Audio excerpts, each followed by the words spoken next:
very good evening and welcome to Primetime News on TV1 for the Newsfirst, where the people come first. I'm Martin Satyanesan. And I'm Piruni Karunaratna. Here are tonight's top stories. Newsfirst headlines. Main sponsor. For garden tools, b2b.lk.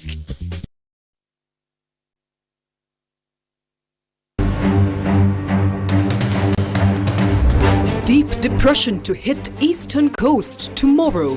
Heavy rain and strong winds expected in several provinces. Construction and compensation for Cyclone Ditwa victims commence. Speaker rejects opposition proposal for Judicial Service Commission oversight. Johnston Fernando and Sons among 5 remanded until the 23rd of January in financial crimes probe. Douglas Devananda released on bail amid ongoing firearms investigation. Newsfirst headlines. Main sponsor. For hardware, b2b.lk.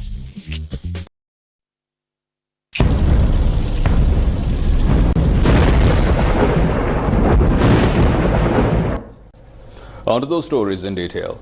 The Department of Meteorology says that the deep depression in the southwest Bay of Bengal is expected to cross the Sri Lankan coast between Trincomalee and Jaffna tomorrow from 11:30 a.m. to 5:30 p.m. PM today, the weather system was located approximately 160 kilometers east of Batticaloa. Its impact may bring intermittent showers or thunder showers to the northern province as well as the Anuradhapura and Trincomalee districts. According to the weather forecast, some areas in the northern province could experience heavy rainfall exceeding 100 millimeters. Strong winds of 50 to 60 kilometers per hour are also likely at times in the northern and north central provinces and in the Trincomalee district. The Department of Meteorology warns that gusty winds reaching up to 70 kilometers per hour may occur in certain instances. Moderately strong winds of 40 to 50 kilometers per hour can also be expected intermittently in the northwestern, central, over and western provinces. Meanwhile, the Department of Meteorology has advised fishermen and the naval community to refrain from venturing into deep and shallow seas around the island until further notice. What is the level of preparedness at the Disaster Management Centre? It is extremely important to evacuate immediately upon observing signs of landslides. If you are in a risk-prone area, safe routes have already been identified and information about safe locations has been communicated. Evacuation drills have been conducted throughout the year by the Disaster Management Centre. Paying attention to these warnings and acting on them practically is crucial because public cooperation is essential. Quick response ensures safety of all lives. Yesterday, we also received reports of windy conditions. Coastal areas may experience rough seas along with strong winds. Therefore, please remain alert. The seas around the island could become dangerous. Fishermen are strongly advised to refrain from venturing into the ocean. The National Building Research Organization has also urged the public to pay special attention to sudden changes in hilly areas due to heavy rainfall. As of now, spill gates of 22 major reservoirs, including Daduroya, have been opened. Currently, 24 medium-sized reservoirs are also releasing water. When taking the country's rivers into consideration, water levels have not risen to a dangerous level in any of them. As for reservoirs, the spill gates of the Yarnoya, Rajangane and Daduroya have been opened. However, this poses no danger. Therefore, there is no reason for fear. Should rains continue to intensify in the coming days, we will continue to issue advisories accordingly.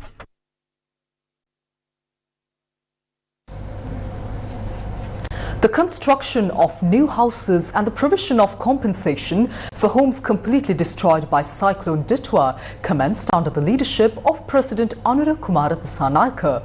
This initiative, carried out under the Rebuilding Sri Lanka program, has been named Project 5M. Under the first phase of rebuilding homes for families who lost their houses due to Cyclone Ditwa, new houses are being constructed for families whose homes were completely destroyed and can be rebuilt on the same site. The compensation amount for a fully damaged house is 5 million rupees. During his visit to Anuradhapura, President Anurukumara Dissanayake participated in a symbolic foundation laying ceremony for a new house in the Alubadda village in the Malbeligala area located in the Galnava Divisional Secretariat Division. Following this, compensation was distributed for the construction of 26 new houses in Galnava, Palagala, Palugaswava, Ipalogama and Thirappane areas.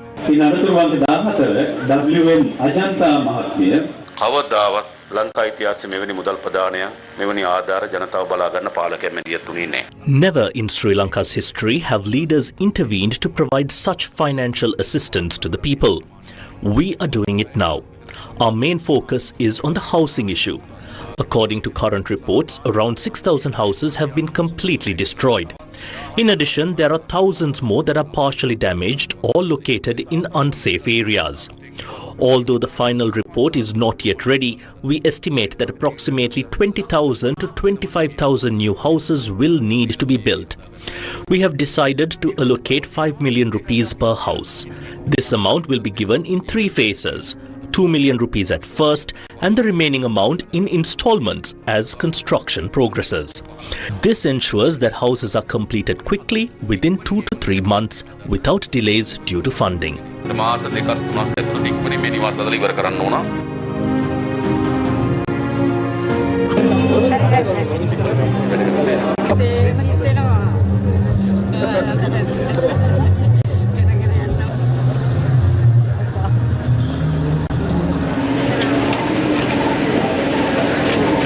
Later, the President participated in another foundation-laying ceremony for a house in Rajangana, which was completely destroyed by the cyclone.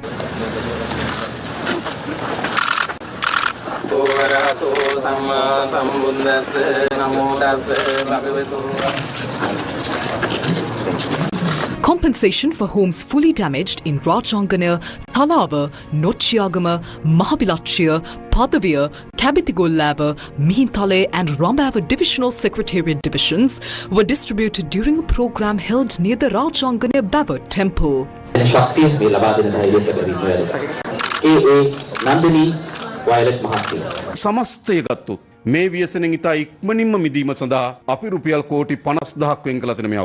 To overcome this disaster quickly, we have allocated 500 billion rupees for this year alone. Such a large amount has never been set aside for a disaster in Sri Lanka's history. This was possible because of the economic stability we achieved in 2025. These funds are not mine or anyone else's. They belong to the people who pay taxes. As a government, we have a responsibility to treat every rupee in the treasury as sacred and ensure it is being used for the people's welfare.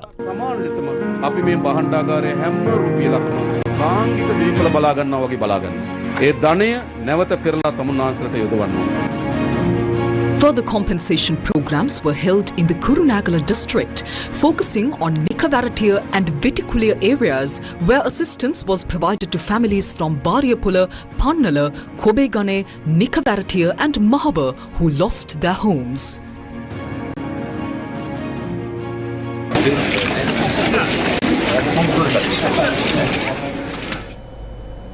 The Speaker expressed his opinion in Parliament regarding the proposal brought by the opposition last year to appoint a Parliamentary Select Committee to oversee the activities of the Judicial Service Commission. At the outset, it needs to be noted that a similar ruling was issued for the first time in parliamentary history on 20th of June 2001 by the then Speaker of Parliament, Honourable Andra Bandaranayake.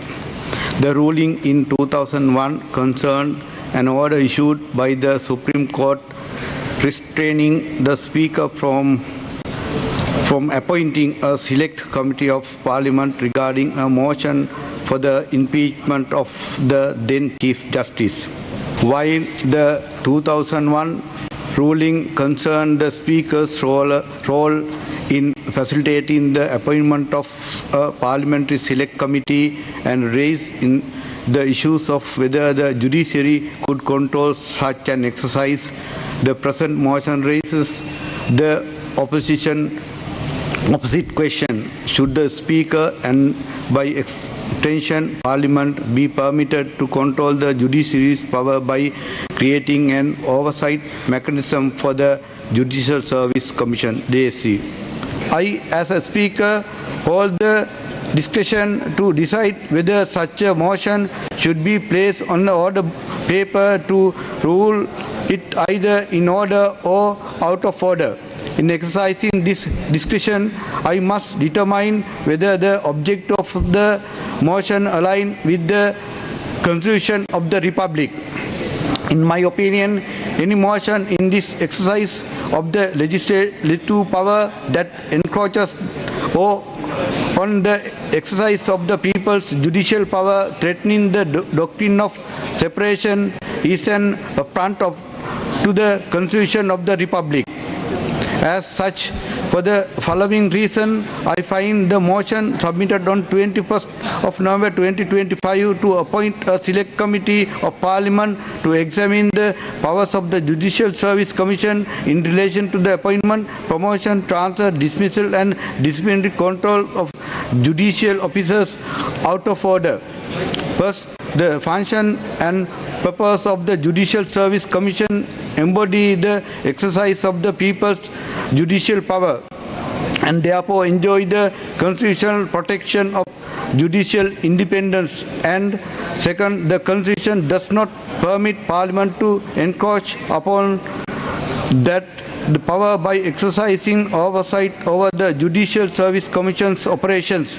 This prohibition is reinforced by the doctrine of separation of powers enshrined in Article 3, read with Article 4 of the Constitution, and the custody of the public purse entrusted to Parliament by the people in trust confers fiduciary responsibility but not hierarchical supremacy and cannot justify encroachment upon constitutional separation of powers, and the Constitution does not provide the Parliament the authority to inquire into, supervise or review the function or decision of the Judicial Service Commission. The appointment of Select Committee of Parliament to examine matters pertaining to the Judicial Service Commission would be derogation of the independence of the judiciary and thereby derogation of the judicial power of the people. I extend my sincere appreciation to all honourable members of this House for their patient and attentive hearing of this lengthy ruling, which I believe will stand as a landmark in the parliamentary history of Sri Lanka, strengthening our parliamentary tradition and the dignity of the August Assembly. විශේෂයෙන්ම ආණ්ඩුක්‍රම ව්‍යවස්ථාවේ 4 වෙනි වගන්තිය ඔබතුමාට මම රූලින් එක ලබා දීලා තියෙනවා. ඔව්. දැන් රූලින් එක දුන්නාට පස්සේ ආයෙ කතා කරන්න බෑ. ඔබතුමා රූලින් එකක් දුන්නාට පස්සේ ඒක විවාදයක් කරගන්න බෑ ස්ථාපනය කරන්න. නමුත් සාමාන්‍යයෙන් අධිකරණයට බලපෑම් කරන්න වැඩිපුර උත්සාහ කළ තිබෙන ඉතිහාසයේ ආණ්ඩු පක්ෂය. අද මෙතන මොකද තිබෙන්නේ? අද අධිකරණය ගැන හොයන්න බලපෑම් කරන්නේ මෙයා. ඒ නිසා ඔබතුමා රූලින් එකක් දුන්නාට පස්සේ ඒක විවාදයක් කරන්න බෑ. විවාදයක් කරන්න බෑ. ඒ නිසා එතන පොයින්ට් ඔෆ් ඕඩර් එකක් නෑ ගරු කතානායකතුමා. ඔබතුමා සඳහන් කරා 2001 වසරේ අනුර බණ්ඩාරනායක ගරු කතානායකතුමා පාර්ලිමේන්තුව සතු උත්තරීතර භාවය සහ ඒ අයිතිය ස්ථාවර කිරීම ගැන. අත වශයෙන්ම ඔබතුමා අද ඉදිරිපත් කරපු ඉතාම විස්තරාත්මකයි මේ නියෝගය මගින් කළේ පාර්ලිමේන්තුවට ආණ්ඩුක්‍රම ව්‍යවස්ථාවේ 4A වගන්තිය ප්‍රකාරව පාර්ලිමේන්තුව තමයි අධිකරණ බලය තියෙන්නේ. පාර්ලිමේන්තුව ඒ අධිකරණ බලය ක්‍රියාත්මක කරන්නේ අධිකරණය හරහා.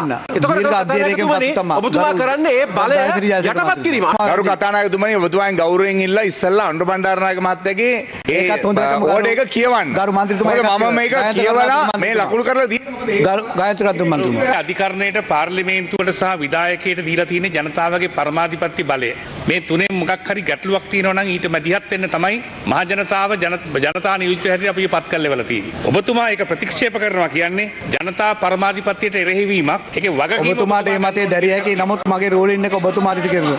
ස්කීම් මේ පිටුව 184 185 මම ඔබතුමාට පෙන්වන්න කැමතියි. විශේෂයෙන්ම මේක ගැන අවධානය යොමු කරන්න කියලා ඔබතුමාට ඉල්ලනවා. Why was the Constitutional Council established? The Constitutional Council was established to ensure that you have additional checks and balances to check the other branches of government. So similarly, the Parliament and this chamber and all of the members, we are bestowed with a responsibility to ensure that the people's sovereignty are protected. So our request to have a committee to examine, to promote, to protect the independence of the judiciary. We are trying to promote the independence of the judiciary. I want to assert and specifically state that your decision, your utterance or your reading out of a memo sent by a third party is a complete and fundamental violation of the Sri Lankan Constitution, of a violation of the people's sovereignty, a violation of the fundamental and human rights of the people. Honorable Leader of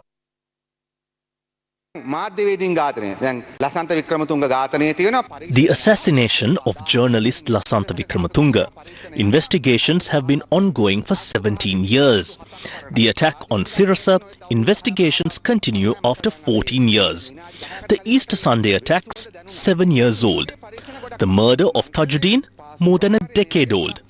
Just minutes ago, I sensed the smell of gunfire, metaphorically, because these investigations are still active. There are many such cases. The central bank bond scam, Easter attacks, and numerous civil crimes, corruption and fraud. What is the judiciary doing now? It is pursuing these investigations. And who are the ones that are being investigated? Political leaders, officials, former presidents, prime ministers, cabinet ministers, MPs who governed this country for the past 20 to 25 years. Now the opposition wants to drag judges before Parliament, question them, intimidate them and pressure them. Why? Because we have seen this before. How a former Chief Justice was humiliated in this House. It was shameful. Why? To save themselves from cases filed against them. They are looking for ways to escape. I still remember a meeting at Hyde Park with Mahinda Rajapaksa. What was said there? Look into the courts. That was the message. So this attempt to undermine the judiciary is clearly driven by the desire to protect the corrupt, not for any other reason. Those shouting the loudest against the judiciary today are the thieves from past governments who are now afraid because justice is being served. Investigations are moving forward against those who took money from Aloysius and others. Therefore, the proposal to appoint a special committee on judicial matters is nothing but an attempt to shield the corrupt. We will not allow that. The rulings by Anura Bandaranayake and Dr. Jagat Wickramasinghe remain valid, in spirit and in law. That is how we will govern, democratically, without abusing power to weaken other institutions. The owner of a hotel situated along Beach Road in Dehibala was critically injured in a shooting at his hotel earlier tonight. Police said the attack occurred when one of two men who were consuming alcoholic beverages at the hotel opened fire at the hotel owner and fled the scene. According to police, the injured hotel owner was admitted to the Kalubovila Teaching Hospital, where he remains in critical condition. Police media spokesperson ASP Frederick Wootler confirmed that the suspects fled the scene on a motorcycle, adding that 2 police teams have launched investigations to apprehend the suspects. News First, with the people. For hardware, b2b.lk.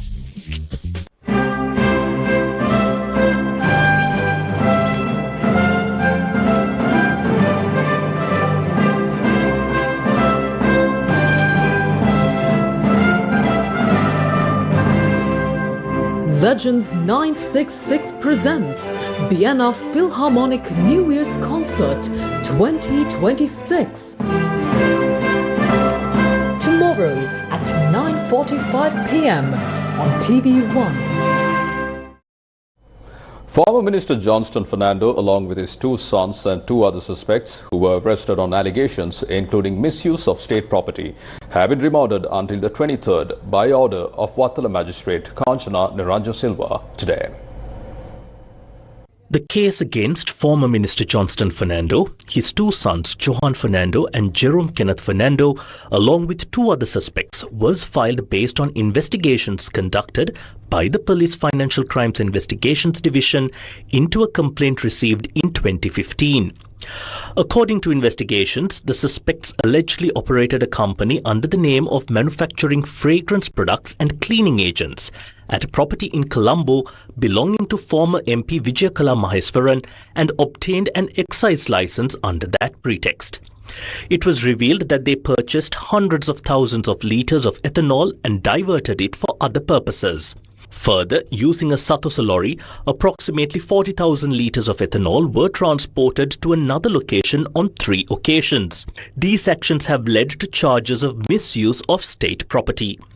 Investigations also uncovered that over 40 million rupees was credited to the company's account on 5 occasions from overseas.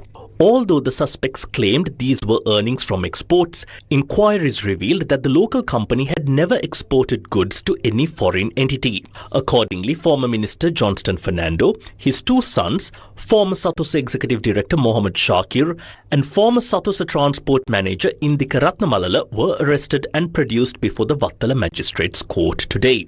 The former minister, his two sons and the former Satosa Executive Director appeared before court via WhatsApp. President's counsel Kalinga Indathissa, appearing for Johnston Fernando, requested bail for his client.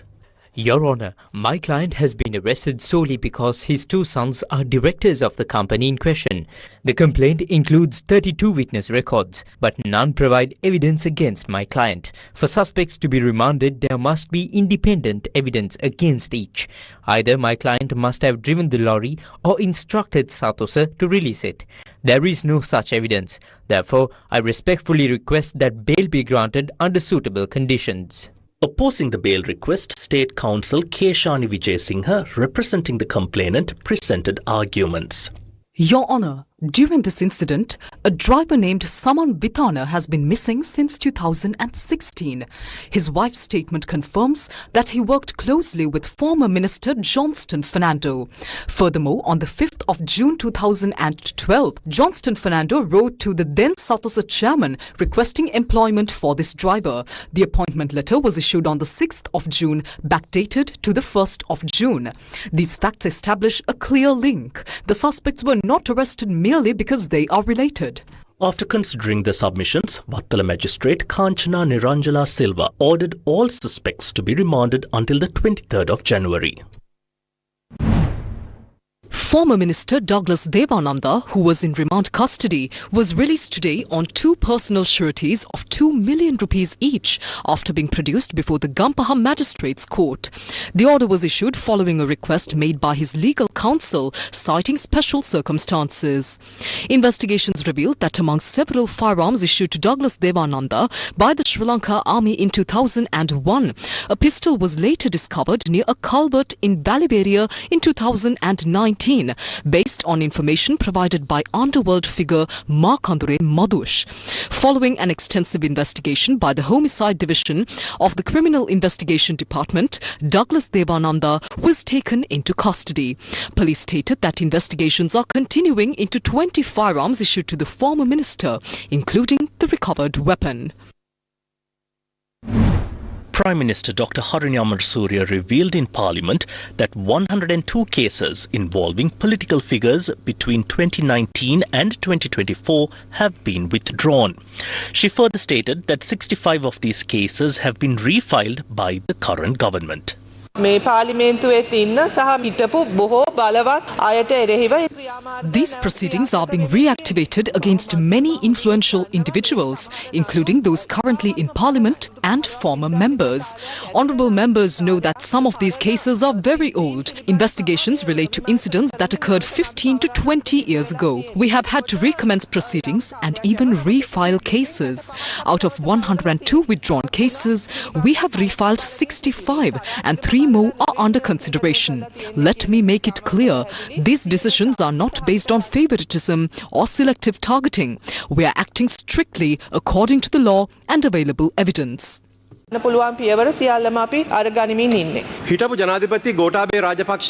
case before the High Court trial at bar against former President Gotabaya Rajapaksa was withdrawn within 2 days of him assuming office due to presidential immunity. He no longer enjoys that immunity. The case can be refiled. To date, it has not been refiled. When cases are refiled, it should not be based on selective criteria. That is the issue, Prime Minister. We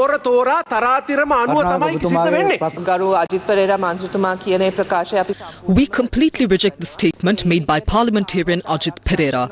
If we were protecting anyone, we would not be proceeding with cases against former President Ranil Wickremesinghe.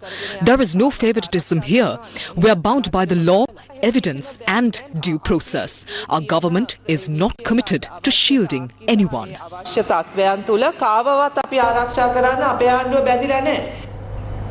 Meanwhile, President Anura Kumara Dissanayake stressed today that educational reforms will proceed despite any opposition from different parties.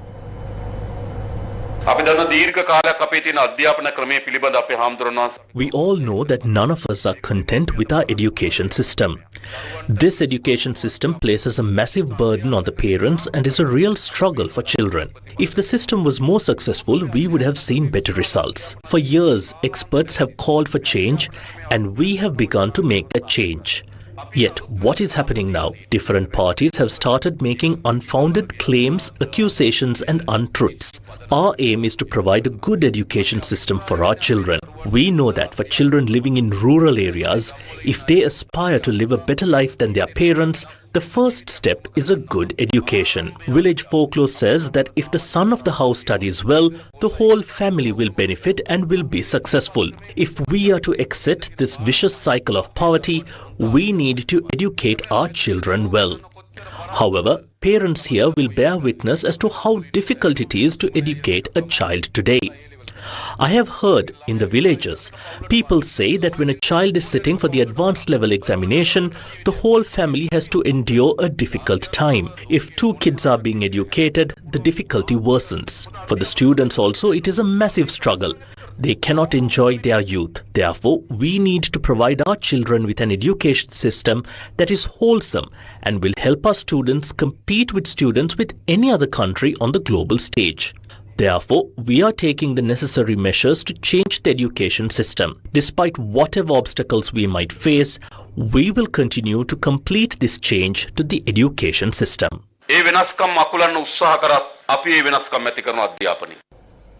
The 5th consecutive day of the second phase of the LOLC Divi Savia You, Me and Our Nation social welfare program was held today, centering on 2 schools in the Ratnapura district.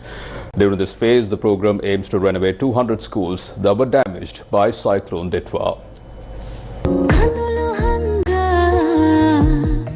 Under the first phase, essential items including dry rations were distributed over a period of 10 days to people whose homes were completely destroyed by Cyclone Ditwa. The second phase commenced with the objective of renovating 200 damaged schools. This phase will continue over the coming days, focusing on 6 districts across 3 provinces. As part of this initiative, the renovated facilities at the Tunnandahena Vidyalaya and Dematakatia Vidyalaya in the Ratnapura Divisional Secretariat Division and areas severely affected by the disaster were officially handed over to the students today.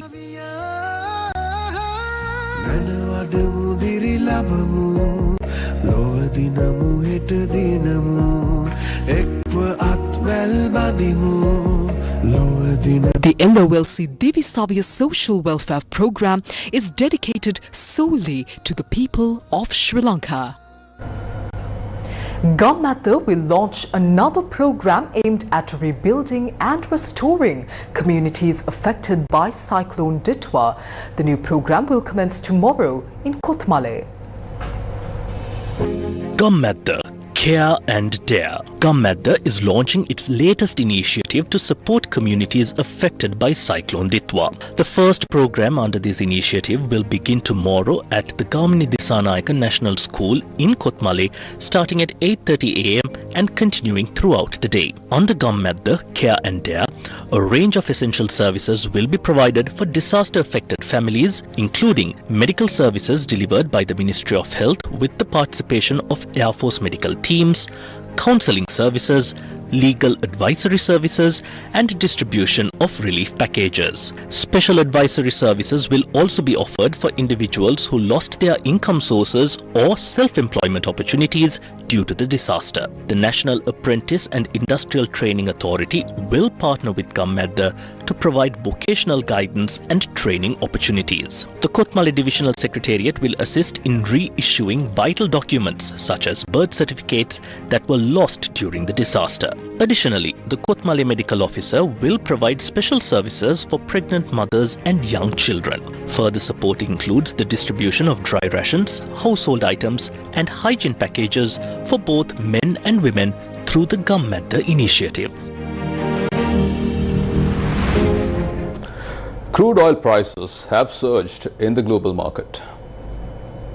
Price of crude oil has increased in the global market. Accordingly, a barrel of crude oil in the British Brent market was quoted at $61.99. In the American market, the price of a barrel of crude oil stood at $58.38. U.S. Ambassador Julie Chong paid her farewell call on Minister of Foreign Affairs Vijay Herath today. U.S. Ambassador Julie Chong paid her farewell call on Foreign Affairs Minister Vijay Herath today, marking the conclusion of her tenure in Sri Lanka from 2022 to 2026. Minister Herath expressed gratitude for Ambassador Chong's indefatigable efforts to strengthen U.S.-Sri Lanka relations during her term. He also extended special appreciation for the swift coordination of U.S. assistance in the aftermath of Cyclone Ditwa, which played a crucial role in relief and recovery efforts. The Sri Lanka Expo 2026 International Trade Exhibition was officially launched in Colombo today. Sri Lanka Expo 2026 is Sri Lanka's international trade exhibition carried out in collaboration with the Ministry of Industry and Entrepreneurship Development and the Export Development Board, which will be taking place from the 18th until the 21st of June. The official launch of Sri Lanka Expo 2026, which is happening after 14 years. This is a remarkable landmark initiative that reflects Sri Lanka's ambition to expand exports, promote our products globally, and strengthen our presence in international markets. I congratulate the export community, Export Development Board, and all stakeholders on achieving a record export revenue exceeding $17 billion last year. I congratulate all export community, the Sri Lanka Export Development Board, and all stakeholders on achieving this achievement. This achievement reflects the resilience and innovation of our exporters, supported by effective policies, strategic development, and capacity building initiatives. Sri Lanka Expo 2026 is more than an event.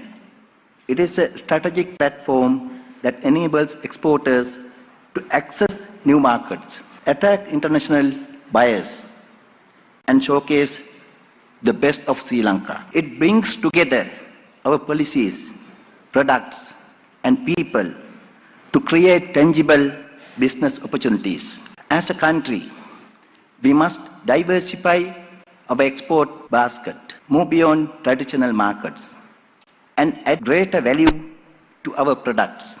The exhibition will showcase diverse Sri Lankan export products, investment opportunities, and cultural diversity to build global partnerships.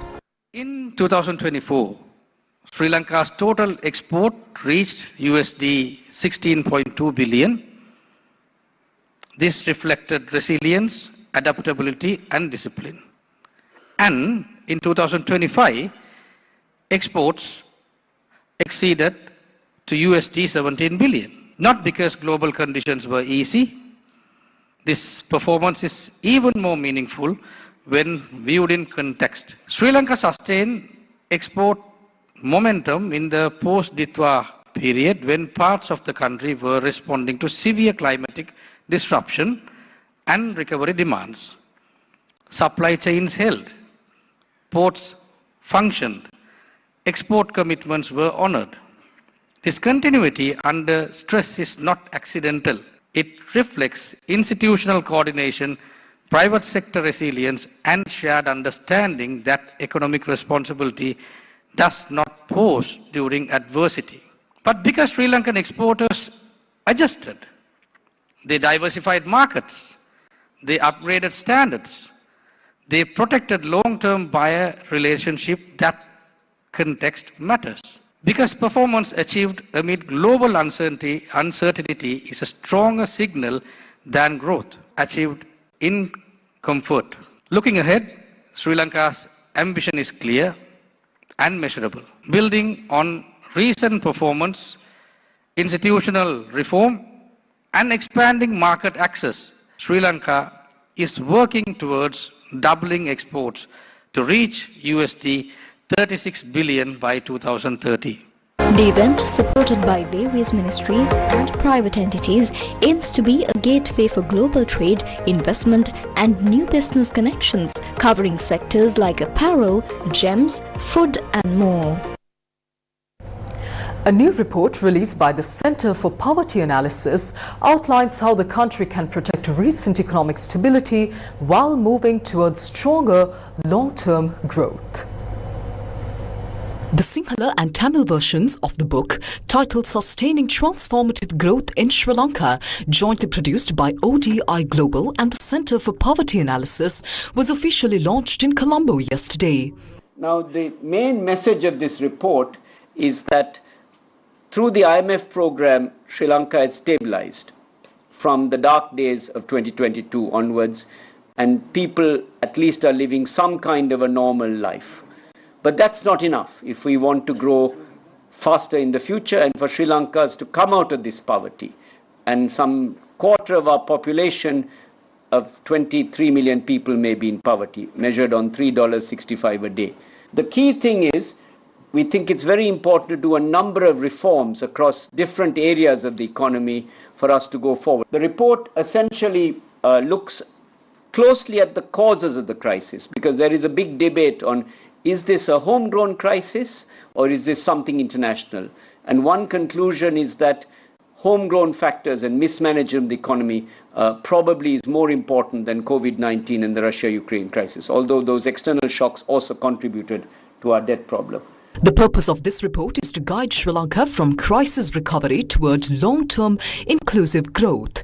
It provides an evidence-based roadmap of reforms the country needs to maintain economic stability, reduce poverty and unlock new opportunities in key sectors between 2025 and 2030. Cyclone Sri Lanka 2026, a conference bringing together global entrepreneurs and business leaders, got underway in Colombo.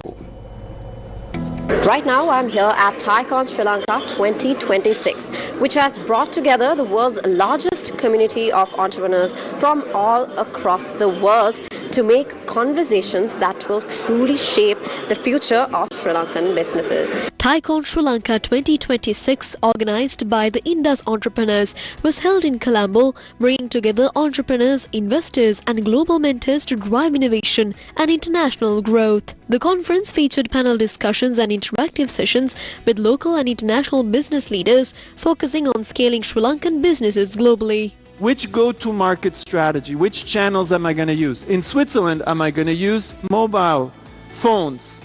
Am I going to use internet on the web?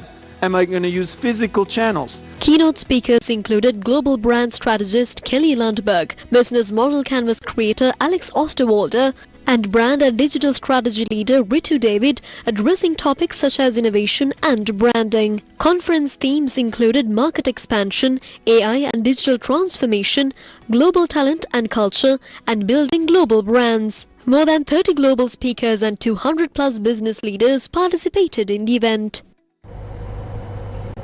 The 102nd annual commemoration of national hero Sir Ponnambalam Arunachalam was held today. The Sir Ponnambalam Arunachalam Day was held today to commemorate the 102nd death anniversary of Sir Ponnambalam Arunachalam. The event was organised by the North Colombo Hindu Paripalana Sangam in association with the Sir Ponnambalam Arunachalam Trust and was held near his statue opposite the Presidential Secretariat. Professor Sivakolondu Sri Satkunaraja, Vice Chancellor of the University of Jaffna, was the chief guest at the event and was accompanied by Dr. J. M. Swaminathan, Vice Chairman of the Trust, along with family members and other dignitaries.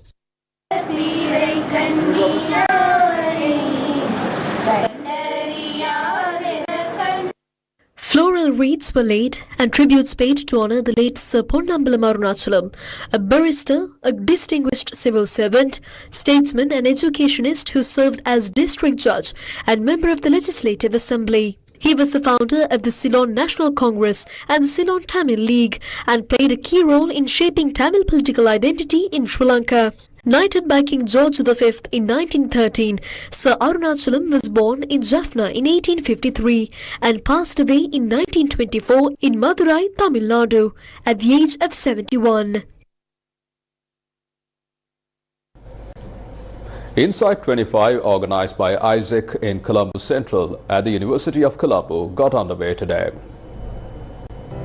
Insight 25 is the largest corporate engagement and career guidance event by Isaac in Colombo Central at the University of Colombo, bringing together Sri Lanka's brightest undergraduates and leading industry professionals. The event featured panel discussions with HR experts, interactive case competitions, networking opportunities, and live recruitment activities including mock interviews and CV reviews. Designed to go beyond a traditional career fair, Insight 25 offered students direct access to emerging corporate opportunities and helped companies connect with the next generation of talent. The Sri Lanka Association for the Advancement of Science held its induction ceremony in Colombo. The event held yesterday also marked the launch of the association's annual program theme for 2026. At the event, Dr. Parakrama Valigamage was inducted as the 85th General President of the Sri Lanka Association for the Advancement of Science. We have pioneered in achieving our goals. We got it, and then that means we have created fellowship, we have created knowledge, we have popularized science, and also we have been the advocates of changes in science and the practice to this country.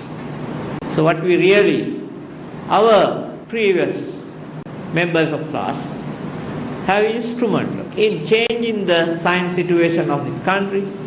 They have pioneered in creating this National Research Council.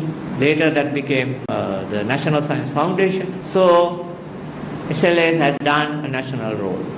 And I believe that my fellow members will continue to support me in this esteemed goal of this organization in promoting science in different ways. A short-term program aimed at empowering women employees of the Capital Maharaja Group was launched today. The short-term program aims to enhance the knowledge of Capital Maharaja Group employees across various fields, including personal financial management, communication, women's rights and legal affairs, information technology, and health and hygiene, empowering them to advance in the corporate sector. The inaugural ceremony of the course was held today at the PE Plus factory in Jah Ella. The event was attended by the Group Director and CEO of the Capital Maharaja Group, Suresh Srinivasan, Chief Operating Officer and Group Directors S.C. Veerasekara and Nidra Veerasinghe, as well as other senior management. Senior Professor Arosha Adhikaram of the Faculty of Finance and Management of the University of Colombo delivered the keynote address. The first phase of this program focused on the industrial hub of the Capital Maharaja Group, while the second phase, to be launched shortly, will focus on the media arm and other subsidiaries of the group. In an update on the shooting that took place on Beach Road, Dehibala earlier tonight, the owner of the hotel who was critically injured in the shooting has succumbed to his injuries upon admission to the Kalubowila hospital.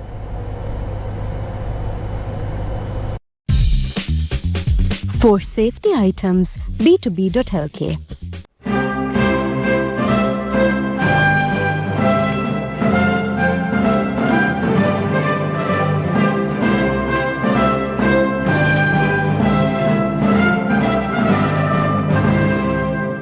Legends 966 presents Vienna Philharmonic New Year's Concert 2026.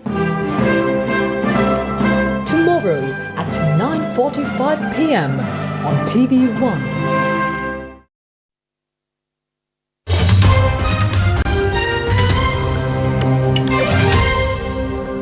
Shifting your attention to international news.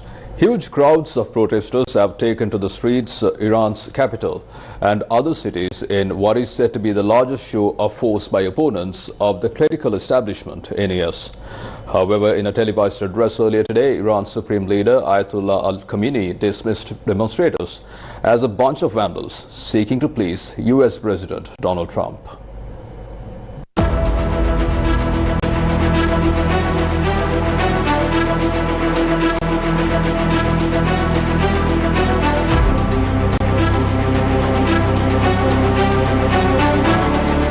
Protests in Iran have entered a 12th consecutive day, triggered by public anger over the collapse of the national currency. According to human rights groups, the unrest has now spread to more than 100 cities and towns across all 31 provinces. The US-based human rights activists' new agency says at least 34 protesters, including 5 children and 8 security personnel, have been killed, while more than 2,200 protesters have reportedly been arrested. New videos circulating on social media show huge crowds marching through Tehran and several other major cities. Peaceful demonstrations were seen in both the capital and the city of Mashhad last evening, with no immediate intervention by security forces. Shortly afterward, monitoring groups reported a nationwide internet blackout. Protesters can be heard in the footage calling for the overthrow of Iran's supreme leader Ayatollah Ali Khamenei and the return of Reza Pahlavi, the exiled son of the late former Shah, who had urged his supporters to take to the streets.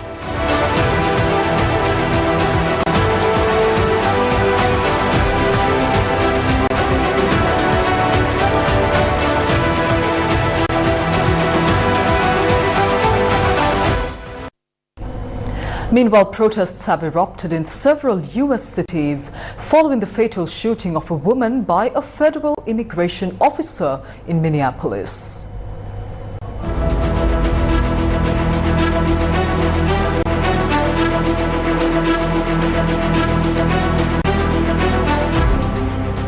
US federal officials said that 37-year-old Renee Nicole Good had tried to run over immigration agents with her car and that the officer had been acting in self-defense. The city's mayor, however, said the agent who shot her had acted recklessly, with other local officials saying Good had simply been caring for her neighbors when she was shot at close range.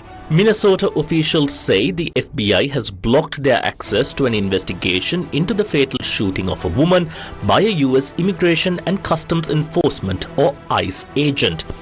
Minnesota Governor Tim Walz has accused the Trump administration of blocking state officials from involvement in the case, but the U.S. Vice President said the investigation is a federal issue. Meanwhile, 2 people have been wounded in a shooting involving U.S. federal agents in Portland, Oregon. The city's police department said in a statement that a man and woman had been taken to hospital and their conditions were unknown.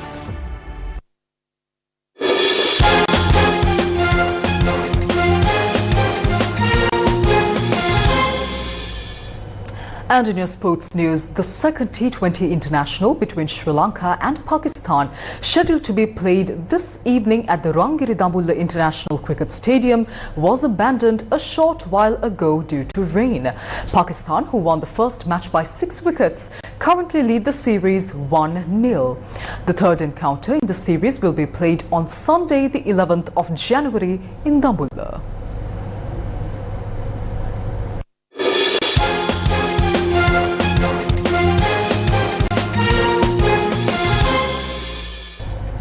From that, we bring to a close this edition of Primetime News on TV1. Thank you for joining us. Good night.